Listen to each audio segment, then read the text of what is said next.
ici Dorine, Et Cyril, des investisseurs sereins. après plusieurs années de travail en tant qu'ingénieur, nous nous sommes lancés en investissement immobilier. Après 5 années d'acquisition, nous étions devenus libres financièrement. Dans ce podcast, nous vous partageons les stratégies et les bonnes pratiques pour développer votre intelligence financière.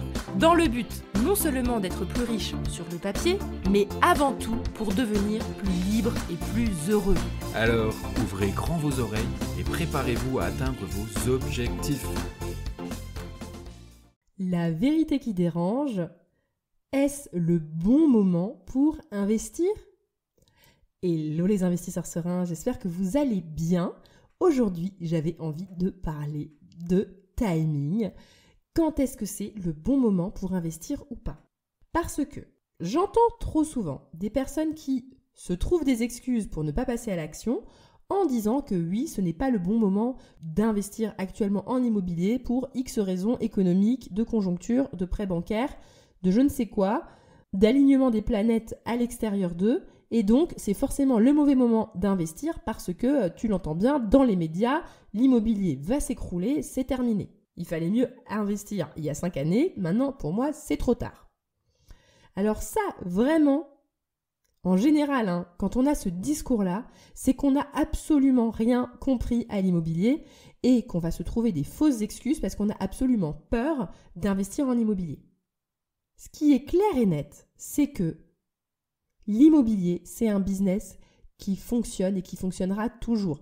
La question, évidemment, c'est de se positionner sur des types de biens qui sont intéressants par rapport à la conjoncture actuelle, sur des stratégies aussi qui vont être intéressantes.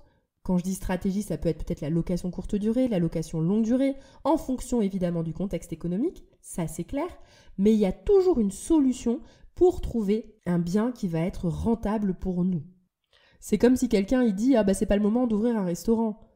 Bah oui, peut-être qu'il y a un certain type de restaurant qu'on peut pas ouvrir à tel endroit, à tel moment, parce que la clientèle n'est pas là, mais en fait il faut juste réfléchir où est-ce que tu veux ouvrir ton restaurant et dans quel quartier, et c'est pas parce que la conjoncture actuelle va mal que c'est impossible d'ouvrir un restaurant qui soit rentable aujourd'hui. Des restaurants rentables, moi j'en vois tous les jours, et d'ailleurs j'adore aller au restaurant, et je mange très souvent dans des restaurants qui sont absolument bondés.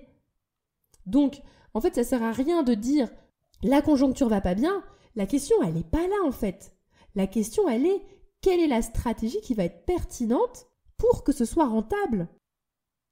Tout comme si jamais vous voulez installer un restaurant, la question, c'est pas de se dire « est-ce que c'est le bon ou le mauvais moment sur la conjoncture actuelle de la France d'ouvrir un restaurant ?» Ben, on s'en fiche. La question, c'est où est-ce que tu vas l'ouvrir, quel type de plat tu vas proposer et la façon dont tu vas gérer ton business. Aujourd'hui, on peut toujours se lancer dans la restauration et avoir du succès. Mais voilà, c'est ce que j'ai envie de vous dire, c'est que la question, c'est pas de se dire est-ce que c'est le moment en général, en ce moment en France, de se lancer en immobilier ? Bah, c'est tellement macro, c'est tellement large qu'en réalité, vous ne dites rien en disant ça. En fait, la question, c'est plutôt ok, par rapport au contexte aujourd'hui, quelles sont les villes, les localisations où j'ai envie de me pencher pour que ce soit rentable ? Quel est le type d'exploitation que j'ai envie de faire ? Location longue durée, location courte durée. Et en fait, il faut réussir à trouver la façon de faire qui va être rentable en fonction du contexte. Et un contexte, il peut être très localisé. C'est pas la France en général, on s'en fiche des taux, il n'y a pas que les taux dans la vie. Il y a le lieu, la rentabilité du bien que vous achetez, si vous faites ou pas de la rénovation. Donc en gros, vous avez compris. Le contexte général, il ne veut pas dire grand-chose. Parce que pour le coup, je peux vous garantir que des investisseurs qui charbonnent, il y en a encore aujourd'hui. Par contre, j'entends le fait que ce ne soit pas le bon moment pour soi. C'est-à-dire que je ne suis pas d'accord quand on dit c'est pas le bon moment d'investir en immobilier. Ok, non, c'est trop large, c'est trop vague, ça veut rien dire ce que tu dis. Par contre, est-ce que c'est le bon moment pour toi en fonction de là où tu en es aujourd'hui ? Premièrement, est-ce que tu as du temps et de la motivation ? Est-ce que tu sais pourquoi tu veux le faire ? Est-ce que tu as des économies de côté ? Est-ce que la façon dont tu gères ton budget aujourd'hui est bonne ? Est-ce qu'au contraire, ta vie peut-être aussi elle est instable ? Peut-être que ça se passe pas bien dans ton couple ? Et c'est peut-être pas le moment de se lancer là maintenant en investissement immobilier à cause de ton contexte personnel. Peut-être que tu es justement en train de changer de travail. Voilà, il peut y avoir en fait différentes raisons qui font que ce n'est pas le bon moment pour soi. Donc vous avez compris ma réponse à la question. Est-ce le bon moment pour investir ? La question c'est est-ce que c'est le bon moment pour vous par rapport à votre contexte personnel et votre contexte financier ? Mais ce qui est certain, c'est que enlever de vos paramètres le contexte économique global de la France, de l'Europe et du monde entier, qui en réalité c'est quelque chose qui est tellement, on va dire, intellectuel, qu'en réalité on n'y comprend pas forcément grand-chose, surtout quand on n'est pas expert sur le sujet, et on tire finalement les conclusions qu'on a juste envie d'entendre pour se consoler dans son inaction. Ça c'est clair, ça je veux pas l'entendre.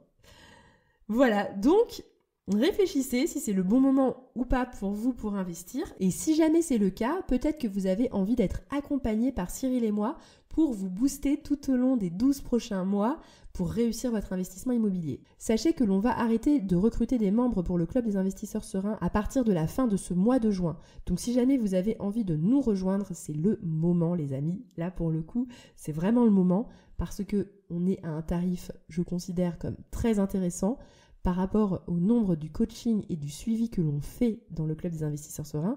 Rendez-vous sur les-investisseurs-sereins.fr/accompagnement. Vous y trouverez absolument tous les détails. Je mets également le lien dans la description.